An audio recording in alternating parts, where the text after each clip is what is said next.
Assalamualaikum warahmatullahi wabarakatuh. Pamirsa, alhamdulillah dina dangat ayeuna tiasa patepang deui sareng dongeng Ki Sunda dina acara anu maneh saban wayah kieu nyaeta midangkeun dongeng Sunda. Urang neraskeun dongeng pamirsa, judulna nyaeta Salah Minantu bagian kadalapan. Ieu anu nganggitna nyaeta Bapak Wahyu Adam. Sumangga supados teu nyangkolong teuing kana waktos wilujeng ngadangukeun. Walah, waduh, nyereng ros ieu kana irung mak, leuwih nyereng batan anu sok ditanggung di lemur. Ros, naon ngaranna ieu teh? 7up limun mak, nu ieu mah sanes minuman keras. Tuh upami itu geura cokot di aci dina lomari anu botolna belenu. Naon ari nu kitu ros jiga cai teh koneng-koneng nama. Upami ieu rada keras jenenganana teh Jennifer. Yih, nu tadi ngaranna sok eungap, nu ieu jeger. Hi, sangok emak mah hayang keneh hirup. Ah, kenaon atuh nu kitu patut. Kop cece abi mah tuma nu ditanggung sirop sengok teh. Maonih bari bibiri gidigan gilaeun ku ngaran inuman. Buromlah anu ti tadi tenang-tenang kapaksa ngilu nyengserikeun kalakuan biasana budi mah ukur mesem. Anu kacida rosa seuri harita nyaeta Rostati jeung Biaci nepi ka Rambai Cipanon balasku ngeunah seuri. Ngan minggu kahiji jeung minggu kadua tembong galumbira seeusi imah eta kabeh dieunakeun. Rostati mindeng buar biur sorangan kana pespa tempo-tempo balik geus peuting. Biasa deui bae rumah tangga Budi nya beulah lantaran lamun Budi rek dahar indungna nu ngaladenan. Nya kitu deui Rostati lamun tos udar-idar sok motor Vespa diteundeun leos ka kamar makan ngaonih bagianana ngaladenan. Kadang kala papanggih jeung Rostati teh lamun rek sare Budi masih bisa nahan sabar teu weleh eled ka pamajikanana. Keur mah eukeur gede duriat nyaahna ditamplokeun ka pamajikan turug-turug ku babari pisan mawatna kana usaha dina hiji waktu. Rostati karek balik jam 12 peuting. Budi ngarasa teu geunah hate asa disapirakeun. Leungit wibawa sabage kepala rumah tangga manehna masih keneh nyileuk di kamarna. Sora keketrok di hareup. Budi nyangka pamajikanana karek balik. Cetrek sora kunci panto dibuka kadenge Rostati nanyakeun manehna ka maonih indungna. Budi ngadengekeun ti kamar. Naon nu keur dibadamikeun jeung indungna Rostati. Kang Budi tos sare teh acan mak. Enggeus da tadi oge sare sore keneh geus ngaringkep di kamar. Tah mak ampihan. Rostati ngepulkeun duit 3 lambar anu 10 ribuan kana leungeun indungna. Duh, nah loba-loba teuing Ros. Lah, tong loba carita bisi Kang Budi hudang ampihan we. Leos Rostati ka kamar kasampak Budi keur ngagojod. Gancang Rostati ucul-ucul pakean bari kaketeyepan lempang supaya ulah ngaganggu Budi dug ngedeng gigireunana. Budi usik bari nguliat Rostati narik simbut nuruban awakna anu buligir anu ngan ukur make calana jero jeung BH wungkul. Ros, tos di mana mani karek inget balik? Budi nanya leuleuy. Tos muter-muter kota sareng rerencangan si Yeti, istrina Kapten Surya anu ti jalan Tamblong, tema Rostati. Bunggal wangi amengan kitu. Pantes kira-kirana cek pikiran Rostati. Sedang diimah ninggalkeun salaki. Budi nyaritana semu ngageter nahan nafsu anu ngagedur bakatku ambek. Tos wengi Kang Budi, Ros tunduh enjing deui bae ngobrolna. Rostati nembal bari nonggongan. Bener-bener Budi teu bisa nembal deui. Watak jeung perbawa Rostati sanajan Budi asa ngakuruh dadana. Nafsuna ngadak-ngadak lempes. Komo persis nonggong tembong awak Rostati anu koneng mulus nepi ka pinggul teu kasimbutan. Terhate ngageter jiga keuna ku pangaruh aneh datang ngadadak. Jung manehna cangkat awak Rostati dibalikeun sinanang karak. Simbutna dibuka. Anabreh teh awak Rostati sabeuleuh genjeur tembong. Budi netep teu ngicep-ngicep ti luhur nepi ka handap taya nu kaliwat imut pisan, malah lamun dititah nataan hiji-hijina anu aya dina awak Rostati moal salah ngajawab. Nu ditetep jongjon ngaguhar sare napasna teratur rupana tos capek sanajan kari buligir dikuak kieu oge jigana moal deuk beunta. Budi ngawayahnakeun maneh bedo niatna rek nanjak ka pasir teh lantaran moal meunang kagumbiraan lamun duanana teu sapuk dina prungna. Tungtungna pamajikanana disimbutan di buni-buni ngok tarang Rostati dicium kalayan pinuh ku kadeudeuh. Matak moal rek bosen ningali beungeut pamajikanana. Sakapeung Budi ngarasa bangga menangkeun Rostati geulis camperni kulit mulus awak lenjang cacakan ngaran Randa. Peuting harita mah Budi cukup ku neureuyan ciduh bari peureum akhirna tibra bari mawa kembang impian sorga jeung pamajikanana.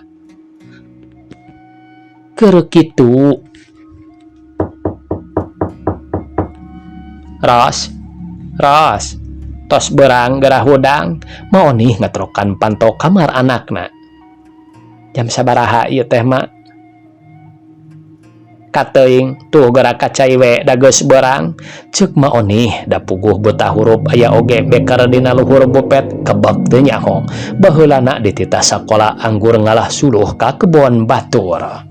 Kurunyung Rostati ti kamar make samping semet harigu leos kacai bari ngelek seusehan dicai ka sampak biacih keur nyeusehan. Belewar seusehan teh dialungkeun ka deukeut biacih manehna mah abus ka kamar mandi. Buromlah sibuk di dapur barang gawe masak keur nyadiakeun Budi kadienakeun mah tara loba carita ari lain perlu teuing mah. Maoni sanggeus ngebejaan anakna ngalewas ka imah tatangga ngadon ngawadul jeung nyisari. Kocapkeun pamirsa dina hiji waktu. Halo Ros, kumaha peuting teh hasil? Mudah-mudahan we aya perubahan karunya Kang Surya. Hampir cager ya, ngan saya moal bisa terus-terusan nulungan Yeti.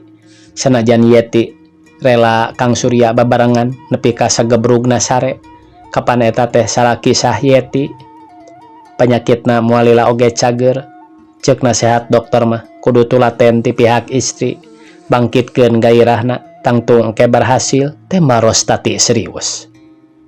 Maaf Ros, basa peuting Kang Surya hasil mereka senangan.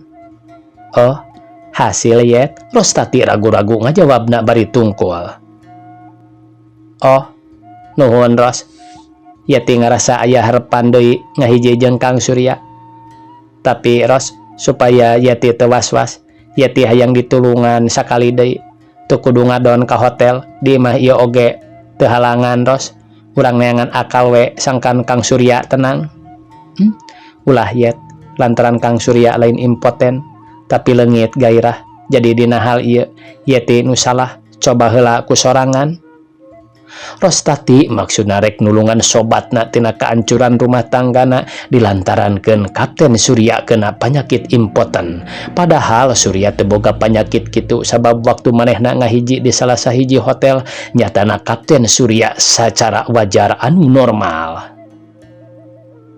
Rostati mata luas nepi ka nekad serong ti Budi ku hayang boga anak palebah dieu raja kaya eueuh hartina. Kurang kumaha Rostati dipikanya sagala dipupujuhkeun ku salakina tapi aya hiji nu teu cumpon nyaeta turunan.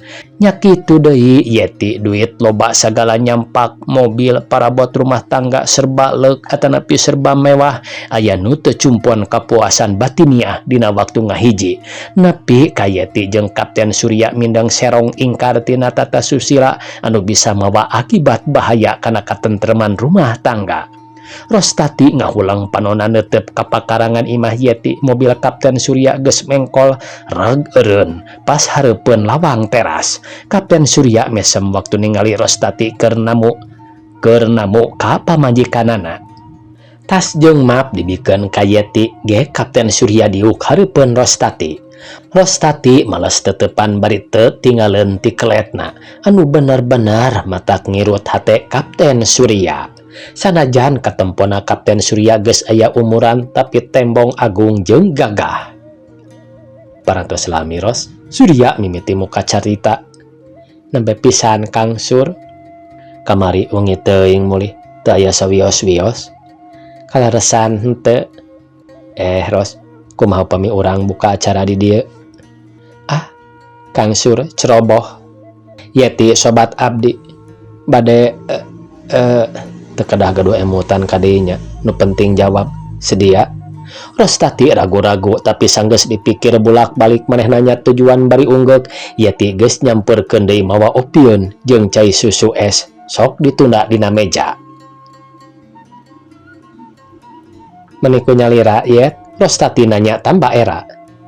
Babuna keur ka pasar balanja tembal Yeti. Ros, kayak di kantun heula nya, Yeti nangtung bari mere isyarat ka Rostati. Ros, waktu anu singkat leuwih manfaat sanes. Ah, Kang Surya ulah guyon. Bener Ros. Kang Sur tanggung jawab di imah ieu. Rostati dibetot ku Surya dibawa ka kamar belajar manehna. Cetrek pantona dikunci ti jero. Yeti langsung ka kamar tukang paranti mondok babuna di dinya nyampak pemuda ganteng kira-kira umur 20-an nyambut manehna ku rentangan leungeun terus ngarangkul Yeti. Menitos kesel tante Joko ngantos di tadi cek pamuda. Alah teu nanaon toh ayeuna urang rek ka sorga. Bisa tante mah. Joko telat didamprat. Bukan naon pamiarsa kader itu nama. Yeti lempang lungsena kareta cahya bahagia tembong dina paromana leos ka kamar mandi rek mandi. Barang rek dibuka pantok kamar mandi salakina Surya kaluar ti jero bari mesem penuh mesra. Jika menang badami, Rostati, Yeti jeung Surya ngumpul ngariung di ruang tamu. Kocapkeun pamiarsa ayeuna nyaeta Budi. Budi geus nyampak di imah katingali bangun nungse hatena ngadak-ngadak ratug tutunggulan awahingku kesel nempo polah Rostati pamajikanana anu teu betah cicing di imah. Keur ulang mikir gulutrak Rostati nyetandarkeun pespana di hareup karek jol. Brai panto hareup dibuka Rostati ngajenghok rewas ningali Budi geus balik. Tadina mah ngahaja manehna balik berang keneh supaya Budi salakina teu curigaeun pedah manehna mindeng pisan kaluar ti imah. Budi mencerong ka Rostati. Terapna ka Rostati jiga nu kasima samara polah. Hatena aya kasieun lantaran geus boga lampas serong ti salaki reup geuneuk rai tias. Budi masih keneh can nyoara. Di jero imah karasana ku Rostati asa diganggang dina open paranti meuleum roti sakujur awakna rembes ku kesang. Teu katahan gek bae manehna diuk dina kursi nukangan salakina. Mali ka dieu Ros. Budi teu bisa nahan deui nafsu nanya nyentak. Rostati nurut. Hatena bener-bener ciut. Jawab, ulah ngabohong. Kamari basa balik jam 1 peuting jeung ayeuna jam 5. Entas di mana? Budi ngagorowok nanyana atuh kabese si imah burom lah diacih komo maonih mah teu sirik ngadeg-deg lilinion. Teu wani pipiluan ari geus kitu mah. Jawab, dengan Budi ngegedor meja gigireunana. Ulah kitu atuh Kang Budi. Nanya jeung suntak-sentak. Kak Rosna oge jadi tepuguh rek ngajawabna. Ceuk Rostati beungeutna sepa eueuh getihan. Hah? Pinter disabaran ngalunjak, nincak hulu. Yeuh Rostati. Kang Budi usaha popohoan keur saha? Keur saha? Jawab. Suara Budi anu keur ambek minuhan kamar jung manehna nangtung nyamperkeun ka deukeut pamajikanana anu masih keneh ngabetem. Ros nampi lepat kamari wengi kamalinaan. Kamari teh muka arisan di rencangan Yeti tapi teu putus harita. Diteraskeun tadi jam 3 nembe salse ayeuna. Naon buktina Rostati teu ngabohong? Ieu artosna tina arisan. Abdi nu kengeng dinten ieu. Rostati nenden amplop dina meja supaya Budi percayaeun. Kadut alasan teu percaya. Cing jawab nu bener. Alus awewe anu kasebutna boga salaki balik jam 1:30 peuting. Ulah gaduh sangki nu sanes-sanes Kang Budi. Ceuk Rostati ngalengis. Cing jawab ulah padu ngab.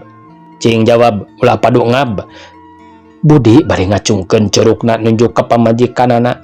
Alus pamajikan, lamun tempo salaki datang digawe teu nyampak di imah rajin nyampak keres alus kalakuan pamajikan mindeng ngador ti peuting sorangan nepi ka jam 1.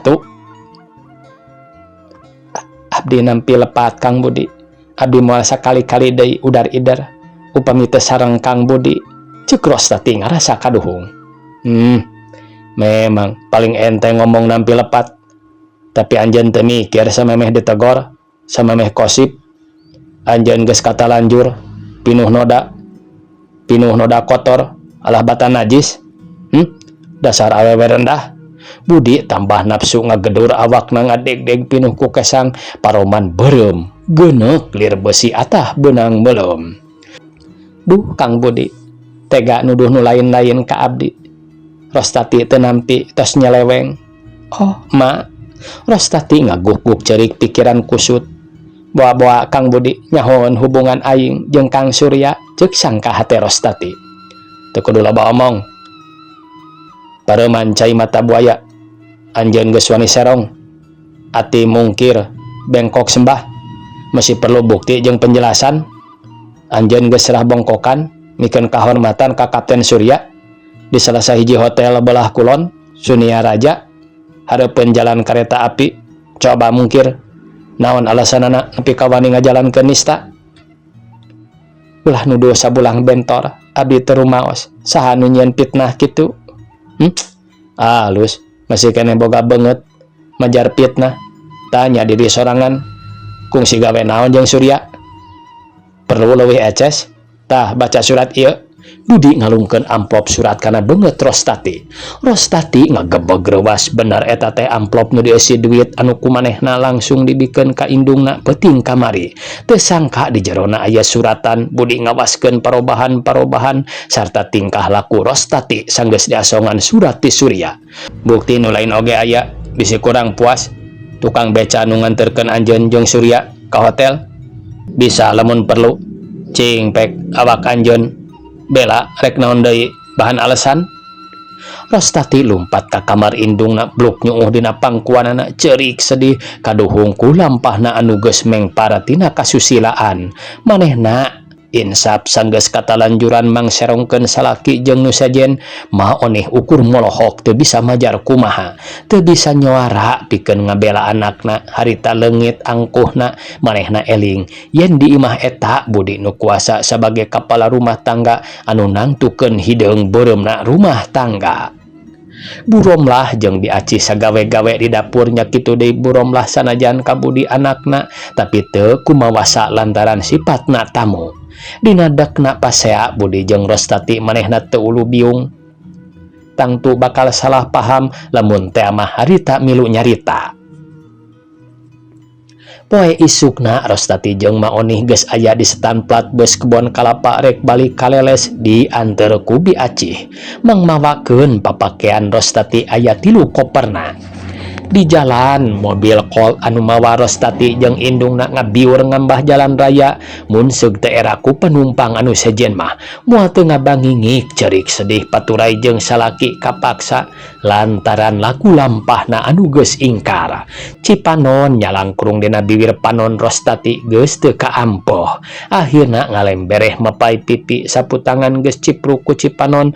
Maonih teu wasa nyarita ngabetem teu nyoara. Sakapeung kadenge tarikna napas humandeur nembongkeun ka hanjelu hate ku lampah anakna.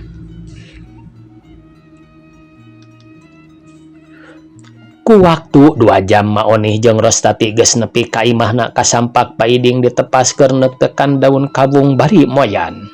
Kacidaherana Paiding lantaran datang-datang anakna jug ngagabrug bari cerik. Jong Paiding nangtung nuntun Rostati anakna ka jero imah dituturkeun ku Maonih sarua rambisa ku Cipanon jeung Leho. Di jero imah indung jeung anak paungku-ungku cerik. Rostati mah nepi ka kapaehan bakatku teu kuat nandangan sedih.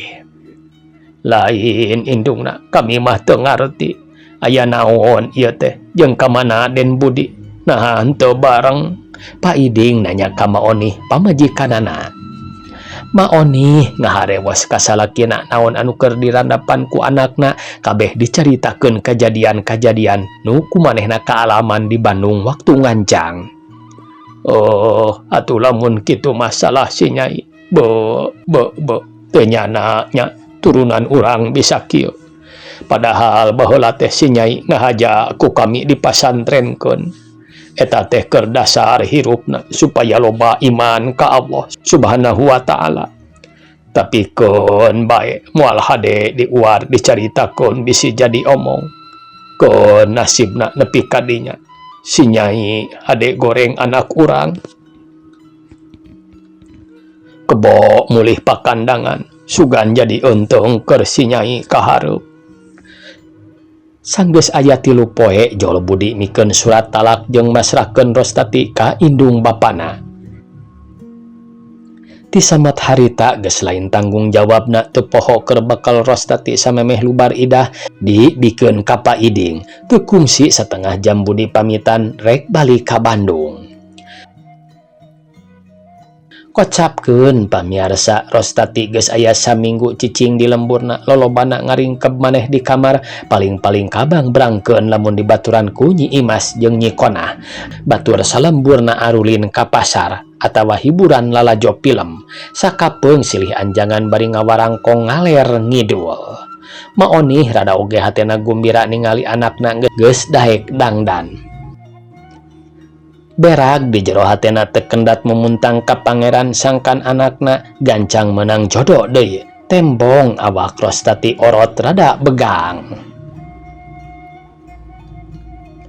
Saprak nyerahkeun Rostati karasa oge leungiteun jeung ngarasa kosong hate Budi tapi manehna yakin ku loba sibuk digawe tangtu bisa kapopohokeun sanajan can bisa sepenuhna mepohokeun ka perih ati anu geus karandapan. Ari kana tugas mah tara pisan lalawora salirana tekun tur ati-ati. Bi Acih tetep jadi pembantu maturan Bu Romlah nya kitu deui Bu Romlah anu tadina geus boga niat rek balik ka lemburna teu tulus lantaran melangeun ka Budi. Dina hiji waktu pas sore sanggeus salse bari ngopi di kamar tamu Budi jeung indungna keur badami ngeunaan dirina. Budi, anak ibu anu ngan hiji-hijina. Ibu teh geus kolot. Eueuh deui tuturkeuneun iwal ti Budi sorangan. Tah ku kituna ibu teh rek minta pertimbangan pikiran kumaha ceuk Budi nyaeta tina hal tanah di lembur jeung imahna sabab ngan eta-etana titinggal bapa hidup. Eueuh deui ahli warisna hidup sorangan bisi rek boga pikir ngaluaskeun usaha. Ceuk ibu mah titinggal bapa hidup bisa dipake modal atawa rek dipindahkeun ka kota nu itu dijual beulikeun di dieu. Sabab ari keur ibu mah anu batan kieu geus kolotna tangtu geus eueuh deui pikiran iwal ti hayang nenjo anu jadi anak aya dina kaluginaan.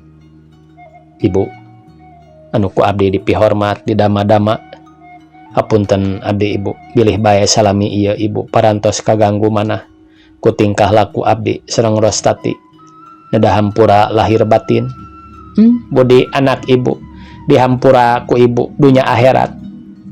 Ulah galideur pe kumaha ceuk pikiran Budi alusna ibu mah tangtu nyaluyuan. Sakumaha tadi ibu nyanggem perkawis tanah sareng bumina di lembur margi ari eta mah saur paripaosna warisan hartosna barang karuhun upami teh mah bade diical sae galeuhkeun deui bae ladangna sawios dina perkawis usaha mah bade ngajalankeun anu parantos aya bae tembal Budi ka indungna.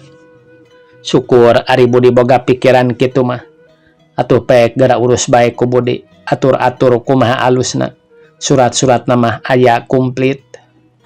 Memang sabulan ti harita tanah jeung imah nu aya di Sukabumi teh ku Budi dijual ladangna dibelikeun kana imah jeung tanahna di daerah Cigereleng keur indungna matuh. Tapi indungna nolak nyicingan lantaran melang ka Budi eueuh nu ngurus keur sementara mah dikontrakeun ka urang Sumedang anu kakarek pindah ka daerah eta. Unggal sore lamun tos balik di toko Budi tara pisan daek udar idar sakumaha ilaharna barudak ngora paling-paling maca buku Sunda atawa majalah menang meuli ti Pandang di kios aneka jalan belakang Factory. Waktosna kabujang see pamiarsa sakitu anu tiasa kapihatur. Wassalamualaikum warahmatullahi wabarakatuh.